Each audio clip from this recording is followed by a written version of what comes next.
ปวดไหล่ติดไม่ควรแกว่งแขนแบบนี้เพราะจะทำให้เอ็นนะครับบดกับกระดูกบริเวณข้อไหล่มากยิ่งขึ้นยิ่งทำให้ท่านอักเสบนะครับโดยท่านคิดว่าแกว่งแขนออกกำลังกายใช่ไหมครับเอ็นยิ่งอักเสบถ้าท่านอยากยืดให้ทำแบบนี้นะครับค่อยๆช้อนแขนขึ้นมาแบบนี้สุดที่สามารถทำได้แล้วนับ1 ถึง 20นะครับอันนี้วิธีที่1นะฮะวิธีที่2หาราวแบบนี้ก็ได้นะครับแล้วทำการไต่แบบที่ผมกำลังทำนะครับแล้วกดตัวลงไป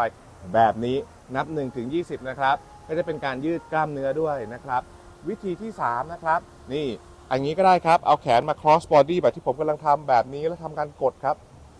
โอ้โหฟินดีจริงๆจะเป็นการยืดเอ็นไหล่ด้านหลังนะครับ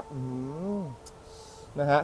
ดังนั้นนะครับถ้าท่านอยากออกกำลังกายนะครับพยายามหลีกเลี่ยงการแกว่งแขนแบบนี้และก็แบบนี้นะครับเพราะมันกระชากด้วยความเร่งยิ่งทำให้เอ็นปวดอักเสบมากยิ่งขึ้นสวัสดีครับ